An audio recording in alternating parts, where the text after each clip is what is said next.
Bueno, hermanos, no sé cuántos de ustedes están animados. Ah, ya, qué bueno.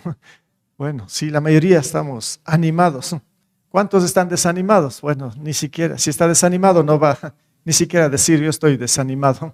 El desanimado, pues, bueno, a veces estamos animados, desanimados, eso no quiere decir que estoy bien o mal. Bueno, en algún sentido sí, pero el punto es que ojalá todos estemos con buen ánimo. La pregunta es, bueno, si estoy animado, ¿por qué? Habrá muchas razones. Y si estoy desanimado, también pues habrá muchas razones por las cuales nos desanimamos. Así somos los seres humanos, somos bien frágiles en ese sentido, ¿sí? Son como ciertas emociones que se pueden venir o alejar. Bueno, pero el punto es cuando estamos animados, como dije, ¿quién es el que nos anima o por qué o por qué estamos animados? Bueno, el punto es que la Escritura, la Biblia, nos da como un mandamiento, donde nos dice que nos animemos los unos a los otros. Y si es un mandato así, de esta manera que encontramos en la palabra, pues bien, nosotros como cristianos, entonces hay que tratar de aplicar, porque es un mandamiento, que Él nos dice que debemos estar animados o debemos animarnos los unos a los otros. Cuando alguien está desanimado, el que esté animado, anime. Pero menos desanimar, ¿no? Si yo estoy desanimado, no quiero desanimarles a ustedes. Y es más, yo quiero estar también esta mañana animado, porque si estuviese desanimado, tal vez ni estuviese acá al frente, ¿no? Imagínense un predicador desanimado, qué tragedia. Bueno, no quiero eso, ¿no? Y quiero estar animado en ese sentido. Pero también eso quiere decir que en ciertos momentos también yo me desanimo. Pero no quiero estar acá desanimado, quiero estar animado y cumpliendo el mandamiento que nos dice el Señor, ¿no? Que nos animemos los unos a los otros. Es más, el apóstol Pablo escribía esa carta a los romanos donde él quería visitarles, quería anhelar, quería llegar a Roma y él lo dice, ¿no? Dice, yo quiero estar ahí para que nos animemos o animarles un poco en la fe. Bueno, vamos a ver también que es a través del Señor Jesucristo que nos podemos animar grandemente, ¿no? Que sí lo necesitamos. Bueno, entonces esto vamos a encontrar un poco acá en el Evangelio de Mateo, capítulo 7. Vamos a seguir con este Evangelio. Ahora nos corresponde ya al capítulo 7 y vamos a leer los versículos del 1 al 6. Y aquí vamos a encontrar un poco acerca de lo que estoy mencionando. ¿Sí? Evangelio de Mateo, capítulo 7, versículo del 1 al 6. Sí, sería bueno que todos, ojalá pues, puedan revisarlo este texto. ¿Sí? Si no trajo una Biblia, bueno, me avisa, yo le doy una Biblia para el próximo culto, ¿no? O acérquese donde tiene alguien que tenga una Biblia. Si tienen el celular está bien, pero no se distraiga. Sí es bueno que todos estemos leyendo la Biblia, es la palabra del Señor, ¿no? Bueno, dice así el capítulo 7. No juzguen a nadie para que nadie los juzgue a ustedes, porque tal como juzguen se les juzgará, y con la medida que midan a otros se les medirá a ustedes. ¿Por qué te fijas en la astilla que tiene tu hermano en el ojo y no le das importancia a la viga que está en el tuyo? ¿Cómo puedes decirle a tu hermano, déjame sacarte la astilla del ojo cuando allí tienes una viga en el tuyo? Hipócrita, saca primero la viga de tu propio ojo y entonces verás con claridad para sacar la astilla del ojo de tu hermano. No den lo sagrado a los perros, no sea que se vuelvan contra ustedes y los despedacen, ni echen sus perlas a los cerdos, no sea que las pisoteen. Bueno, hermanos, no sé cuántas veces usted lo ha leído esto, ha escuchado, o de pronto pues es primera vez, no sé, pero este es un texto muy conocido, sobre todo por esto de la viga, de las astillas, ¿sí? Que nos muestra el Señor de una manera muy práctica en cuanto a lo que debe ser nuestro comportamiento y en base a qué. Bueno, el texto empieza diciendo, no juzguen a nadie. Parece ser que el tema va por ahí, donde nos dice que el Señor no debemos juzgar, es un mandamiento. Bueno, analizando un poco este texto, dije, bueno, está claro, no debemos juzgar, pero yo más bien quise encontrar una respuesta para no caer en juzgar. ¿Qué sería lo contrario? En vez de juzgar, entonces yo debo ser una persona que anima. Eso es lo que quiere el Señor. Y por eso el tema para esta mañana, lo que quiero compartir es esto: cómo animar a los demás. Eso sería, ¿no? El Señor nos dice, no juzgues. Y empieza todo unas ilustraciones ahí a mostrarnos con respecto a este mandamiento de no juzgar a los demás. Entonces, si yo no quiero juzgar a los demás y cumplir el mandamiento, entonces pues yo debería ser una persona o un hijo de Dios que anime a los demás. Ya, entonces, vamos a encontrar unas 3 cosas en cómo animar, porque es un mandamiento. Dije antes, ¿no? En el resto de la Biblia también nos dice que nos animemos unos a otros. ¿Cómo animar a los demás, al que está sobre todo desanimado? En primer lugar, pues según el versículo 1 y 2, donde no dice que nos juzguen a nadie para que nadie los juzgue a ustedes, pues yo pensé un poco esto, se necesita aquí entonces tener, yo creo que suficiente madurez espiritual. Ahora lo explico un poco esto, ¿no? ¿Por qué suficiente madurez espiritual? Porque, bueno, la madurez espiritual es que yo haya crecido en el Señor, tenga claro las cosas de Él, las convicciones, la fe sobre todo. Porque si yo no tengo esto, pues caemos en una característica de la humanidad, ¿sí? Tal vez en esto sí nos identificamos como seres humanos, porque todos de alguna forma criticamos, juzgamos. Y menos animamos. El mínimo error, la mínima falla, el pecado, lo que sea que cometen los demás, pues nosotros nos convertimos en los más grandes criticones, juzgadores, y menos que animen al que falla. Ahí está el punto, por eso yo quiero mostrar esto, ¿no? Y teniendo suficiente madurez espiritual, si yo crezco en esto, entonces sí, yo quiero ser un apoyo, como puse aquí, debo ser apoyo ante los errores que cometen los demás, porque yo también quiero eso. Yo quisiera eso, y de hecho, hermanos, estoy acá al frente, soy un ser humano más imperfecto, que puede ser que en esta predicación mismo cometa un montón de errores, y si usted los detecta, ¿qué va a hacer? Al final me va a animar o me va a criticar. Bueno, estoy dispuesto a lo que sea, ¿no? Porque estoy animado. Si estuviese desanimado, la mínima crítica es darse contra el suelo, ¿no? O salir a la calle y despechado, que me pise el carro porque todos no me entienden, todos me critican. Bueno, porque estoy desanimado. Pero si estoy animado, voy a tratar de pues acoger cualquier cosa, ¿no? Si estamos en estas condiciones. Entonces, siendo apoyo ante los errores de los demás. Y aquí es donde automáticamente nosotros, las personas, sacamos a flote o usamos esto que en primer lugar es una bendición, la lengua, ¿sí? Por eso estoy hablando. Qué bueno que el Señor nos dio esto. Pero ¿qué nos dice la palabra con respecto a esto, no? En Proverbios, el Proverbio está lleno de instrucciones, de enseñanzas con respecto a lo que estoy mencionando.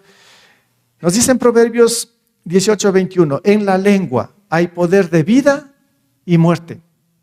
Eso quiere decir que yo tengo 2 opciones como ser humano. Ante los errores o lo que sea de fallas de los demás, yo puedo usar mi lengua para acabarlos, matarlos, destruirlos o edificarles. Eso es lo que dice aquí, ¿no? En Proverbios. En la lengua hay poder de vida o muerte. Bueno, ¿cómo lo usamos? ¿Para vida? ¿Para ayudar? ¿Para animar? ¿O para acabarlos? A las personas que de pronto pues cometen cualquier error o como sea, que están ahí a la vista de nosotros y nos convertimos en criticones. Proverbios 10:32 nos habla un poco similar. Dice, los labios del justo destilan bondad, de la boca del malvado solo brota, ¿qué? Perversidad. Entonces, bueno, ¿cómo es mi lengua, mis labios? ¿Salen justicia? Solo hablo de justicia, hablo de las cosas correctas, animo a los demás, o pues de mi boca salen, como aquí, como dice, del malvado, sale perversidad. Bueno, usted y yo nos conocemos con respecto a esto. Entonces, cuando digo teniendo suficiente madurez espiritual, repito, debemos ser apoyo en los errores o en las cosas que encontremos en los demás. Tenemos que ayudar. ¿Cómo es esto? Un poco lo explico. Es que, ¿qué es lo que pasa a primera instancia? El que critica prácticamente condena a los demás. Está condenando a la persona, pero el que es sabio, el que es maduro espiritualmente, no va a condenar a la persona, sino tal vez va a condenar a la acción, pero no lo apunta a la persona. También el que no es suficiente maduro espiritualmente, se va a enfocar solamente en las fallas de los demás. Todas las fallas las puede ver en los demás. Pero si es inmaduro espiritualmente, pues nunca va a haber fallas en la misma persona. Nunca se va a autoevaluar, ver qué es lo que está pasando. El inmaduro pues solo juzga, solo critica, solo muestra errores y todo, y de esa manera condena. El que es inmaduro, tal vez espiritual, solamente destruye en cuanto a las críticas. El que es sabio, el que es maduro espiritualmente, pues se va a preocupar por los demás y va a edificar, le va a ayudar ante cualquier error que haya cometido. El que es inmaduro espiritualmente, pues lo que hace es confrontarlo en público, hacerlo quedar mal. Se han visto estas escenas, ¿no? A veces hacen quedar mal al esposo, a los hijos, a los compañeros, en medio de todo, y alzan la mano, es que yo no estoy de acuerdo, y bueno, lo hacen quedar mal de una forma tan grave, ¿no? Pero el que en verdad es maduro espiritualmente y ve y considera a los demás, pues de pronto sí lo reprende, lo exhorta, pero en privado, pero usando el amor de Dios. Pues el que no es suficiente maduro espiritual, pues solamente acusa y acusa ante todo. La otra persona, el que ha madurado, el que quiere ayudar, da consuelo, le anima, le ayuda a fortalecerle. Pues el que solo critica, pues solamente, o podemos ver, el que critica es que no tiene ni una parte mínima de misericordia. Pero el que ha madurado y el que ve a los demás cuando hay errores, pues lo que hace es tener compasión, tener misericordia de los demás. Pues eso es lo que Jesús y Dios mismo tiene sobre nosotros. Porque imagínense, si el Señor no tuviese suficiente misericordia, todo, ante los errores y fallas y pecados de nosotros, estuviésemos ya totalmente abandonados, lejos y criticados por el Señor mismo. Pero el Señor no es una persona que juzga ni critica. Es una persona, un ser que nos levanta, que nos fortalece y sobre todo nos anima. Y esto es lo que el Señor quiere de nosotros como sus hijos, ¿no? Que seamos personas que animemos a los demás y que no nos volvamos juzgadores, ni criticones, ni cosas por el estilo. Entonces, siendo apoyo ante los errores de los demás, pero también aplicando la ley de Cristo. Esto es ser maduro espiritual. ¿Qué es esto de la ley de Cristo? Nos explica Pablo en Gálatas capítulo 6, 2 al 4, donde nos dice, ayúdense. Nos dice ahora el Señor, ¿no? No es Pablo, es el Señor. Ayúdense unos a otros a llevar sus cargas y así cumplirán la ley de Cristo. Si alguien cree ser algo cuando en realidad no es nada, se engaña a sí mismo. Cada cual examine su propia conducta y si tiene algo de qué presumir, que no se compare con nadie. Clarísima la palabra, ¿no? O sea, primero nos dice que nos ayudemos a llevar las cargas los unos a los otros, ¿no? Eso quiere decir cuando fallamos, incluso el primer versículo, no sé, cuando pecamos. Imagínense, si solo cometo un error y no es pecado, ya se puede juzgar y criticar. No se diga si cometo un pecado, pues puede ser que esté expuesto a que me caigan todo el mundo. Eso dice el Señor. Dice, no, ayúdense unos a otros a llevar sus cargas y así cumplirán la ley de Cristo. La ley de Cristo es la ley del amor. Así lo resumió el Señor toda la Escritura, ¿no? En que amemos al Señor con todo nuestro corazón, mente, fuerzas y al prójimo como nosotros mismos. Esto lo sabemos de memoria. ¿Cómo lo aplicamos? Aquí es donde tenemos que aplicar. Si usted es una persona que solo juzga y critica, pues el amor que nos está mencionando aquí no está por ningún lado. No existe. Pero somos llamados a esto, a ayudarnos los unos a los otros. Dice, y así cumpliremos la ley de Cristo. Es interesante el versículo 4 también que dice, no, cada cual examine su propia conducta.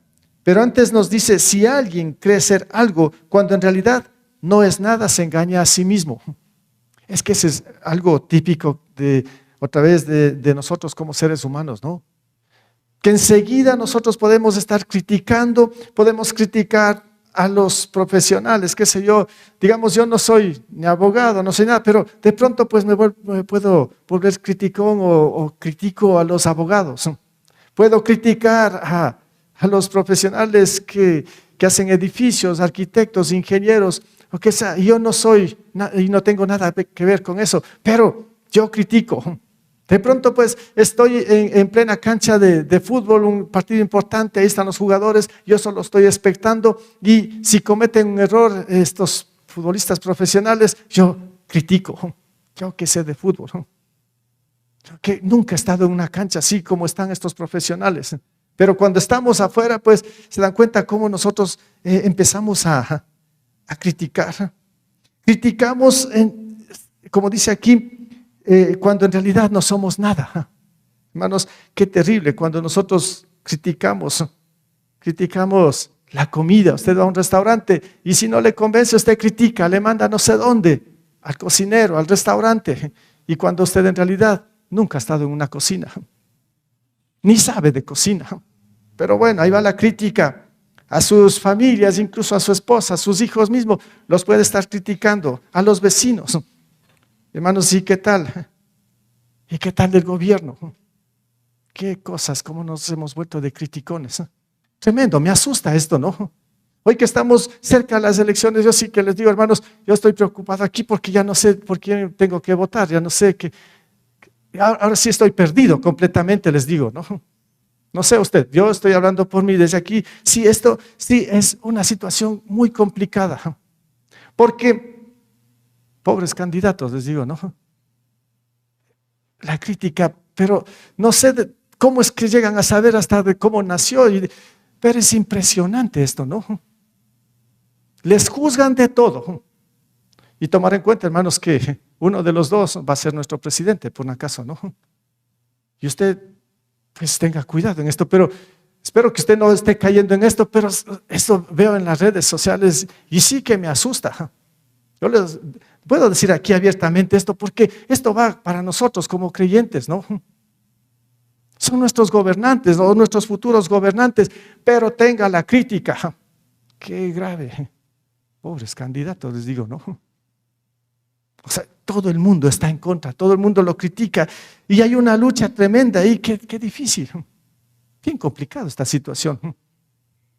Así que estos pobres, o sea, el que llegue, no sé si va a llegar animado a gobernar, ¿no? No sé quién le está animando, porque veo más estas cosas que lo otro, ¿no? Bueno, pero también, hermanos, lo lamentable es que incluso en el cuerpo de Cristo, en la iglesia, en vez de animarnos unos a otros a cumplir con el mandamiento, a veces nos volvemos solo criticones, ¿no? La mínima la criticamos. Bueno, ahora estamos aprendiendo todo esto, ¿no? Los hermanos, la alabanza, hay un error, todos a criticar. Después, todos estamos en contra. Los maestros de niños se preparan muchísimo para enseñar a los niños y de pronto cometió un error. Está este maestro que no cuida de mi niño, no le enseña. Criticamos. Y ahora no se diga el predicador. No sé, hermanos, qué van a decir a la hora del almuerzo cuando estén ahí en su casa. Este predicador, bueno, no sé, no importa, hermanos, pero ahora les digo, yo puedo recibir cualquier cosa, ¿no? Pero está bien. Pero el asunto es que yo quiero aplicarlo, pero quiero animarle a usted también que cambie su actitud, si es que si no, pues está bien, gracias a Dios por todo esto, ¿no? Bueno, pero tenemos que aplicar la ley de Cristo y ahí es donde tenemos que madurar espiritualmente. Cuando hablo de madurez espiritual o suficiente madurez espiritual, es que tenemos que tener claras nuestras convicciones, nuestra fe sobre todo. Si decimos que creemos en el Señor Jesús como nuestro Salvador, nuestro Señor, pues tenemos que estar bien firmes, bien puestos en esto, ¿no? En cuanto a lo que es la iglesia, en cuanto a lo que significa pecado, lo que es la salvación, todas estas doctrinas, ¿no? Que tienen que estar bien fundamentadas en nuestras vidas. Esto me va a dar seguridad y esto me va a dar suficiente madurez espiritual. Y entonces sí, yo puedo ser un instrumento ahí para ayudar a la iglesia, ayudar a la sociedad, ayudar a nuestro país, ayudar en la familia, animando. Yo lo veo muy importante esto, ¿no? Teniendo suficiente madurez espiritual. Por eso el Señor Jesús dice, no juzguen a nadie para que nadie los juzgue a ustedes. Pues bien, si usted no quiere ser criticado y juzgado, pues haga usted lo contrario, en primer lugar, ¿no? Bueno, ¿cómo animar a los demás? Teniendo suficiente madurez espiritual, pero en segundo lugar, es dejando las críticas destructivas. Bueno, y aquí viene el texto famoso, ¿no? El versículo 3 al 5, donde el Señor Jesús, que está ahí enseñando, no nos olvidemos el contexto, este es ese gran sermón del monte que empieza en el capítulo 5 y ya mismo está por finalizar en el capítulo 7, ahí es donde finaliza todo ese gran sermón, ese gran mensaje que lo conocemos como el sermón del monte de nuestro Señor Jesús, donde topó todos estos temas y Él aquí nos dice hace unas dos preguntas. Dice, ¿por qué te fijas en la astilla que tiene tu hermano en el ojo y no le das importancia a la viga que está en el tuyo? ¿Cómo puedes decirle a tu hermano, déjame sacarte la astilla del ojo cuando ahí tienes una viga en el tuyo? Y miren cómo dice el Señor, ¿no? Hipócrita, saca primero la viga de tu propio ojo y entonces verás con claridad para sacar la astilla del ojo de tu hermano. Si ven el Señor cómo es muy directo, bien duro el Señor en la enseñanza con respecto a esto, ¿no? No está diciendo cualquier cosa y después él mismo muestra la hipocresía que hay muchas veces en personas que están actuando de una manera diferente o de una vida doble. Eso es hipocresía, ¿no? Entonces, aquí yo he puesto dejando las críticas destructivas. ¿Cómo es esto? En primer lugar, teniendo presente lo que es cada uno. ¿Qué es usted? ¿Qué soy yo? ¿Cómo tenemos que vernos? Usted va a decir, es que yo soy esto. Muy bien. ¿Cómo lo ve el Señor? ¿Qué ve en el corazón de cada uno de nosotros? Y por eso lo puse aquí, teniendo presente lo que es cada uno. Vean, el apóstol Pablo, el gran apóstol, ¿no? En un cierto momento, él luchaba ahí, y él escribe en Romanos 7:24, después de haber mencionado algunas cosas ahí, él llega a algo como una conclusión del mismo, ¿no? Dice, soy un pobre miserable. ¿Quién me librará de este cuerpo mortal? ¿Qué les parece cómo se veía el apóstol Pablo? Parece que en una cierta condición sí luchaba, no sé con qué exactamente, pero él dice, soy un pobre miserable. Y claro, después el contentamiento, el gozo que él recibe, dice, pero doy gracias al Señor por Jesucristo. Los versículos siguientes, ¿no? Pero él está viendo, ¿qué será de cada uno de nosotros? ¿No? Antes de criticar, antes de tratar de sacar la astilla, ¿sí? ¿Cómo está nuestro corazón? En otras palabras, ¿qué vigas están en nuestros corazones? O bueno, como dice aquí, en nuestros ojos, pero más es en el corazón, ¿no? O sea, ¿cuáles son las vigas que están en nosotros? En otras palabras, como digo, ¿cómo está nuestro corazón? Y déjenme mencionarles algunas vigas que a veces están en nosotros mismos, ¿no? Tal vez Pablo luchaba con esto, una viga estaba ahí, pero ¿cuáles son las vigas que a veces tenemos? Hermanos, empieza todo esto con una viga tremenda que podemos llamarla envidia. Cuando usted se ha llenado de envidia en su corazón, pues un compañero, un familiar, lo que sea, pues tuvo un éxito, logró algo, sí, que es digno de felicitarle y de animarle, sigue adelante, qué bueno que lo lograste, usted siente en su corazón envidia.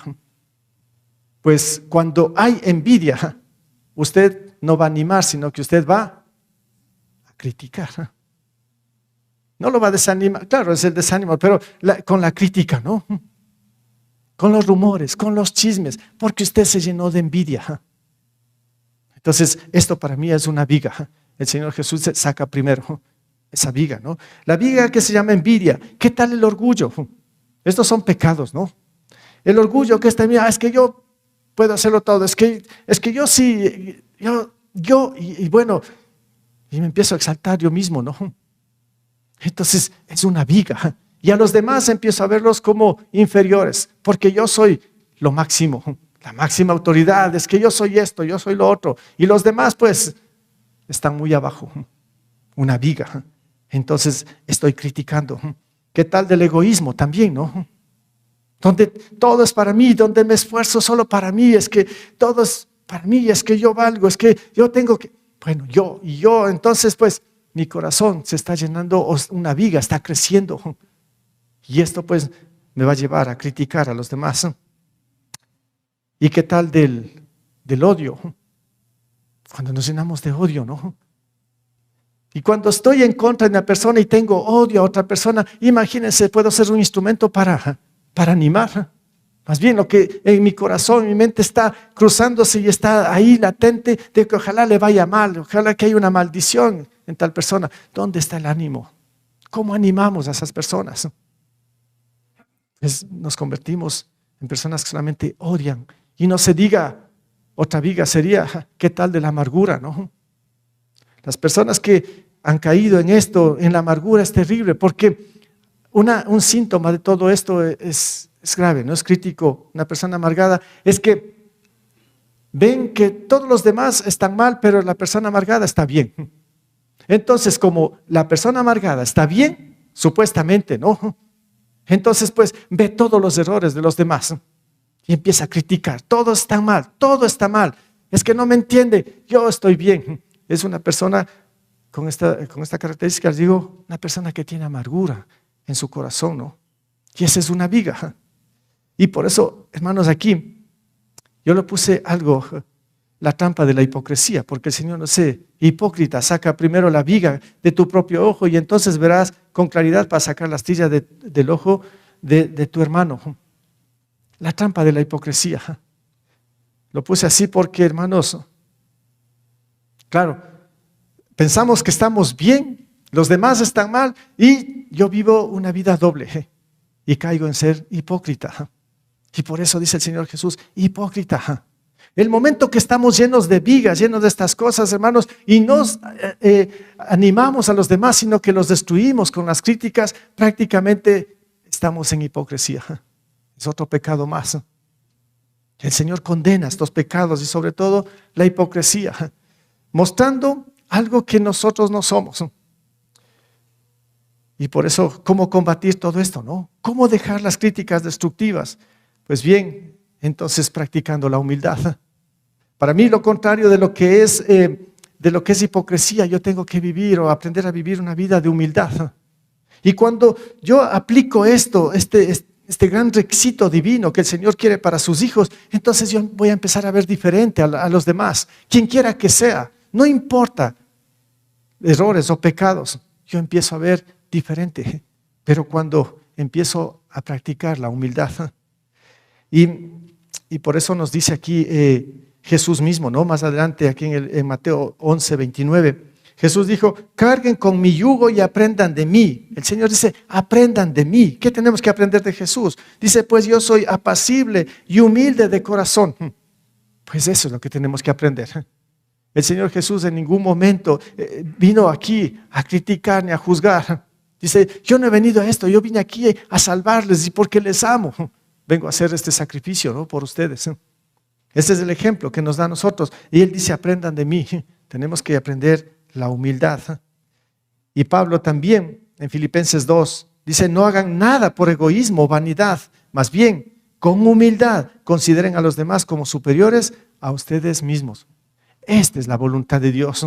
Esto es lo que va a contrarrestar toda esa hipocresía, todo, y también sacar de alguna manera las vigas que a veces pueden estar en nuestros propios ojos, que nos hacen condenar a los demás, criticar y juzgar. Y no hay ánimo por ningún lado que tanto necesitamos.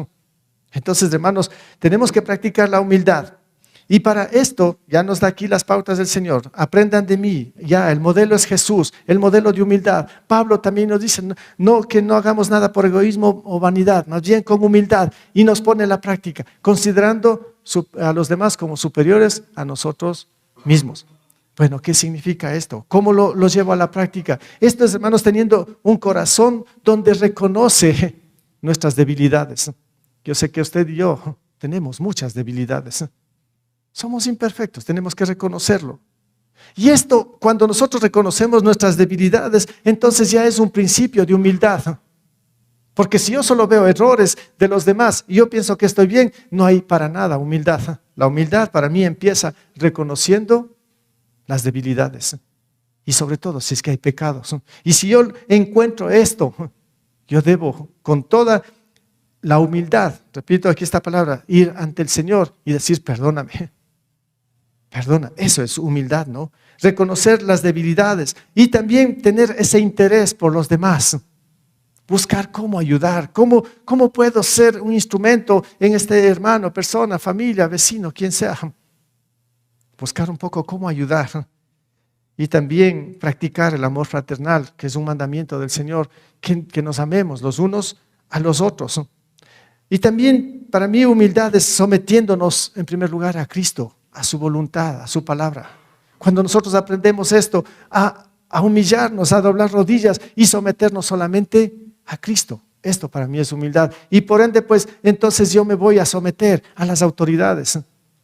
Y no se diga también a las autoridades de nuestro país, que tanto son criticados y necesitan de nuestras oraciones. Es lo que nos dice la palabra, que debemos orar y clamar por ellos. ¿Para qué?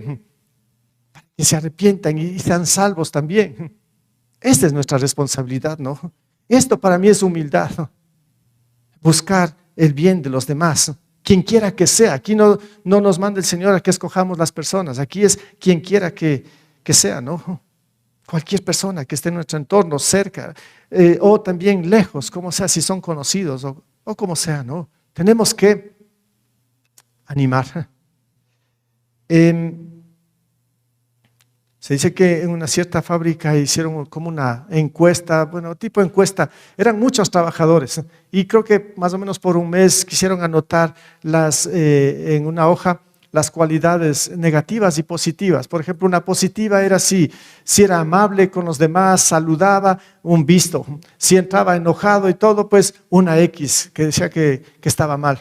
Y bueno, al final contabilizaron y casi por un 70% de todo esto era que todo era negativo y un 30% positivo. Bueno, sacaron una conclusión de esto y dijeron, bueno, yo creo que la mayoría de las personas, y ahí generalizaron, o la humanidad, un 70% solo critica y un 30% anima. Ahora eso era en lo secular. ¿Qué será en la iglesia, no? Me llamó la atención de pronto hacer una encuesta acá. ¿Qué va a salir de nosotros, no? ¿En qué porcentaje estamos en que solo criticamos o animamos? ¿Cómo es nuestra actitud como creyentes, no? Un poco para pensar, porque tenemos que practicar la humildad. Esto es dejando las críticas destructivas y así animamos. Y por último, hermanos, este es un punto para mí, les digo, difícil. ¿Cómo animar a los demás? Actuando con prudencia. Es que hay este versículo 6 que sí es difícil. Leamos el versículo 6. En medio de todo esto dice el Señor, ¿no? No den lo sagrado a los perros, no sea que se vuelvan contra ustedes y los despedacen. Ni echen sus perlas a los cerdos, no sea que los pisoteen.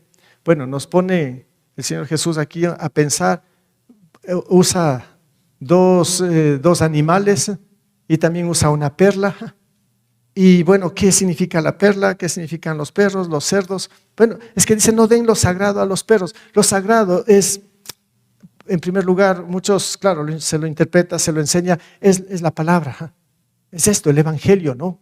Entonces diría, no compartas el evangelio a los perros. Bueno, entonces no es que está diciendo a los perros, ahí al animalito. En el tiempo de Jesús, los perros, el animal era, digamos, sí era alguien que era muy como despreciado. Nadie tenía como mascotas porque era un animal que llevaba enfermedades, era muy sucio y todo. Entonces nadie quería tener un perro, ¿no? Entonces era algo bien mal visto en el tiempo de Jesús. Y no se diga los cerdos. Los cerdos era un animal impuro, que el Señor mismo prohibió comer esa carne ahí en el Antiguo Testamento. Entonces, para un judío, escuchar un perro, un cerdo, era dar un paso atrás, ¿sí? Y el Señor dice, no den lo sagrado a los perros, ni echen las perlas a los cerdos, las perlas como algo valioso, ¿no? ¿Qué sería el evangelio? Eso quiere decir que, dice, bueno, si alguien no te quiere escuchar y se vuelve necio, no pierdas el tiempo predicando, sería, ¿no? Ya. Pero, ¿cómo aplicarlo esto también cuando estamos hablando de animar? En medio del texto, el Señor empezó diciendo, no juzgues a nadie, ¿no? Y ahora dice, no den lo sagrado a los perros. Bueno, actuando lo he puesto aquí, con prudencia. Es que, hermanos, aquí hay una situación. Lo puse aquí: teniendo sabiduría en el trato ¿con quién? Con los demás. Una vez más, Proverbios 14:3 nos dice: de la boca del necio brotan arrogancia, los labios del sabio son su propia protección. Nos habla de personas o que tienen la boca, o de necios, ¿no? Que brotan solo arrogancias. ¿Y qué tal? Estamos aquí aprendiendo de que tenemos que ser instrumentos para animar. ¿Y qué tal si nos encontramos con personas, entre comillas, lo puedo decir, ¿no? Personas difíciles. ¿Usted se ha topado con personas difíciles? Bueno, no sé cuál es el concepto. ¿Quiénes son las personas difíciles? ¿Quiénes son? Usted enseguida ya está pensando, dice: las personas difíciles, sí tengo personas difíciles. Estamos juzgando por un acaso, ¿no? Ahora veámonos nosotros, ¿no seremos nosotros también personas difíciles? Yo me puse a pensar mucho en esto, ¿no? ¿Y cómo animo? ¿Cómo puedo dar, para no dar lo sagrado a los perros ni las perlas a los cerdos, ¿no? Debo tener mucha sabiduría. Entonces, hermanos, ¿quiénes son las personas, entre comillas, difíciles? Que sí necesitan el ánimo de nosotros. Bueno, pensé mucho en esto y saqué algunas conclusiones de personas difíciles, pero no en el sentido negativo, sino que imagínese una persona difícil. O sea, si usted está pensando en cómo es una persona difícil, puede ser una persona que se siente rechazada, como que no encaja en la sociedad, pero no sabemos su historial, desde que nació, cómo fue su niñez, cómo fue su adolescencia, qué es lo que pasó en su vida. Tal vez tiene algunos traumas y todo, y llegó a la conclusión de que pues toda la sociedad lo rechaza. Nadie le da un trabajo por ser esto.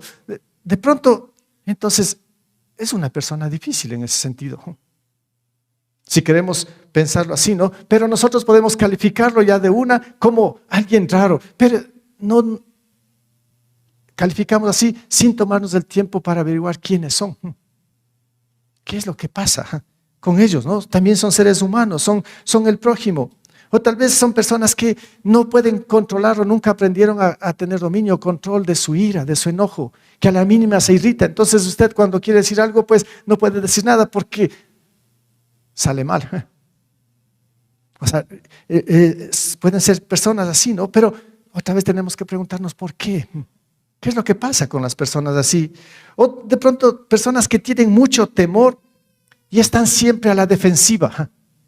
¿Se han visto esto, no? Personas que tienen mucho temor y usted dice cualquier cosa y está a la defensiva y dice: ¿y por qué? Y entonces uno ya no sabe ni qué decir, pero yo solo quería animar. Claro, yo solo quería decir esto, pero ya me salió con muchas cosas, ¿no? Es porque tiene temor, no sé qué le pasó en su vida, o por qué está pasando, qué circunstancias está atravesando. Como digo, cualquiera de nosotros podemos estar en estas condiciones, ¿no? O, ¿qué tal?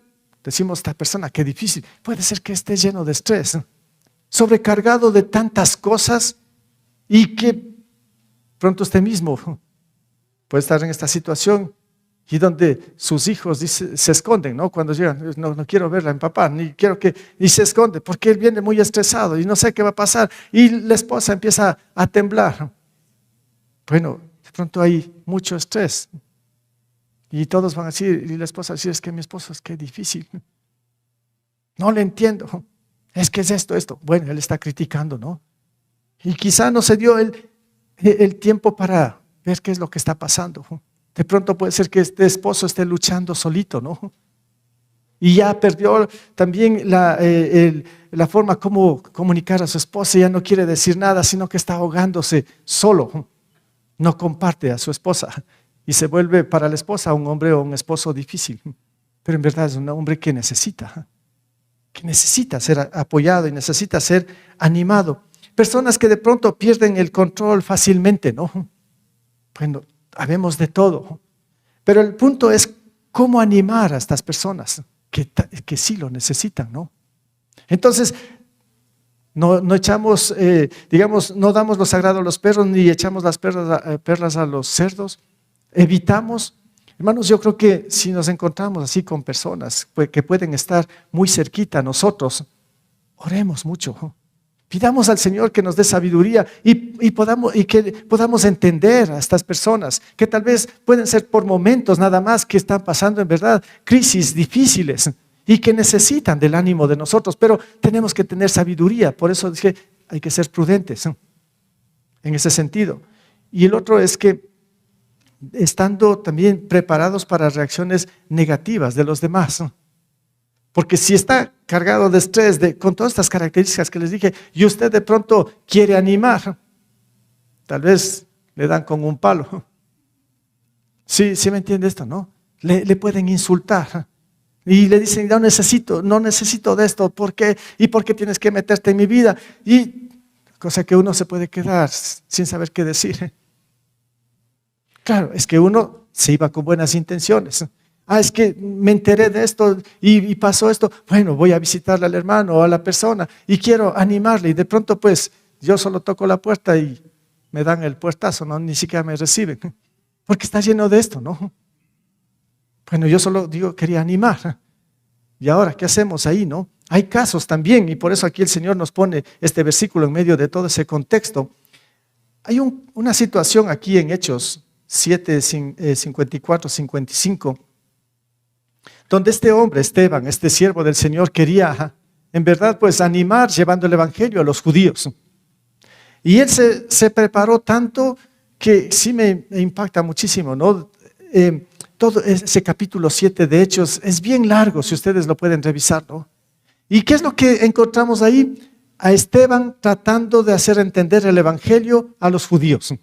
Y él coge todo el Antiguo Testamento y les explica de la mejor manera para llegar a Jesús y hacerles entender que Jesús es el Mesías que estaba prometido ahí en el Antiguo Testamento. Y coge todito, ¿no? Y las intenciones de Esteban era que ellos sean salvos, animarles a que se arrepientan y que reconozcan a Jesús. Pero sí que se encontró con personas difíciles, en este caso este grupo de judíos, ¿no? Estos judíos empezaron a escucharle. Y mientras más hablaba, mientras más quizá animaba para que ellos reciban a Jesús, su corazón o en sus corazones se iban llenando de vigas, de odio, de rencor, de amargura, de todo, a tal punto que, ¿qué es lo que vemos aquí en Hechos 7, 54, 55? Al oír esto, después de que escucharon todo el mensaje de Esteban, ¿no? Rechinando los dientes, montaron en cólera contra él. Pero Esteban, lleno del Espíritu Santo, fijó la mirada en el cielo y vio la gloria de Dios y Jesús de pie a la derecha de Dios. Y después los otros versículos dice que lo apedraron y lo mataron. Híjole, qué terrible. O sea, puede ser que yo voy a animar y ya no salgo porque ya estoy muerto. Me matan. Y es que, tal vez no de una forma literal, pero en nuestro tiempo puede ser que usted tiene todas las buenas intenciones de ayudar, de animar, pero le salen con palabras que pueden herirle y matarle. Qué terrible. Pero yo solo quería animar. Pero hay personas difíciles en este sentido, como Esteban. ¿Qué es lo que me gusta mucho lo de Esteban, no? Llegó a este punto, el 55, donde dice, pero Esteban, lleno del Espíritu Santo. Esto es suficiente madurez espiritual, ¿no? Suficiente madurez espiritual, lleno del Espíritu Santo. Así que él no tomó en cuenta todos los insultos, todas las cosas que decían contra él, sino más bien fijó la mirada en el cielo y vio la gloria de Dios y a Jesús de pie a la derecha de Dios. Qué espectacular esto, ¿no? En medio de todo el odio de los demás, o respuesta a su mensaje, a su predicación, él no mira los corazones de las personas, alza su mirada al cielo y ve a Jesús y ve la gloria de Dios. Y después no sintió las piedras, ¿no?, que caían. Y luego murió. Y el Señor los llevó de esta manera. Entonces, hermanos, por eso puse estando preparado para reacciones negativas de los demás. Eso no quiere decir que no tenemos que ser personas que animamos. No importa, tenemos que hacer el intento. Tenemos que hacer el intento en cualquier circunstancia. Y por eso les dije antes, hay que orar mucho y perdonar a las personas que de pronto están así o que nos quieren herir o nos han herido. Pero el asunto aquí es que nosotros tenemos que aprender a ser personas que animen y no critiquen ni juzguen a nadie, ¿no? Entonces hay que pedir al Señor que le convierta a usted o a todos los que estamos aquí, que nos convierta en alguien que seamos verdaderamente personas que animamos y no personas que solamente criticamos y juzgamos a los demás. Por eso, hermanos, tenemos que ser humildes, tenemos que ser compasivos, comprensivos, sensibles, sabios, dignos de confianza y no hipócritas, como dice el Señor, ¿no? No, porque eso es grave. Así no tiene que ser. Nuestras vidas tienen que ser transparentes, ojalá sin ninguna viga en nuestros ojos o en nuestros corazones. Que haya santidad en nuestras vidas y que podamos ver como el Señor nos ve a nosotros, con mucha misericordia y con mucha compasión. Y que en ningún momento alcemos una crítica o juzguemos a los demás por errores o pecados, sino más bien que nos animemos los unos a los otros. Que nos perdonemos los unos a los otros. Hermanos, esto es más o menos como cuando estoy hablando de ánimo, ¿no? No sé si de pronto usted hizo una caminata. Yo he hecho muchas veces, hace años atrás, ¿no? Caminatas. Me gustaba con amigos ir a visitar las lagunas y las más lejanas, subir a los cerros y todo, ¿no? Caminatas de un día, 2 días, 3 días, sacados del aire ahí, ¿no? Para llegar allá. Bueno, pero en medio de la caminata, cuando uno ya se estaba sin poder, ya se empezaba a desanimar, porque al menos si era primera vez, era terrible, porque ¿qué hora llego? ¿Qué hora llego? Ya caminé 3 horas, 4 horas, 5 horas y nada. ¿Qué hora llegamos? Ya me estoy desanimando. ¿Y qué tal si de pronto por ahí se aparecía una persona que vivía por estos lugares, ¿no? Ya nos encontramos con la persona y le decimos, ¿cuánto falta para llegar? Dice, ya están cerquita, en 5 minutos llegan. Qué ánimo, ya nos dio ánimo, ¿no? Ya hemos estado cerca, 5 minutos. 5 minutos, nada. Media hora, nada. 45 minutos, nada. Otra persona llega. Bueno, ¿cuánto falta? Dice, ya están cerquita, 5 minutos. Otros 5 minutos. Lo que querían era animarnos, ¿no? Tal vez sí sabían que nos íbamos a demorar más, pero solo 5 minutos. Pero que, bueno, ya, 5 minutos. Y otra vez la misma historia, ¿no? Hermanos, a veces tal vez somos muy superficiales en las cosas como animamos, ¿no? Como decir, sabiendo cuál es la realidad ahí de que faltaba más, nos dicen 5 minutos. Pero a veces nosotros como que somos así también, ¿no? Sí, tranquilo.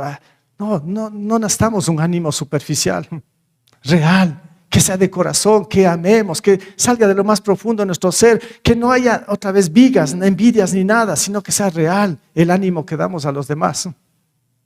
Así tiene que ser. Entonces, hermanos, finalmente, yo le animo, ¿no? A esto. Anime y no juzgue ni critique. Todos somos responsables ante Dios en la manera que usamos las palabras. El mal uso de las palabras puede generar mucho dolor y heridas profundas. Más bien que sus palabras sean siempre para edificar y animar a los demás. Hermanos, que así sea. Trabajemos en esto. Trabajemos en esto y que Dios pues nos bendiga y que lo hagamos bien hecho.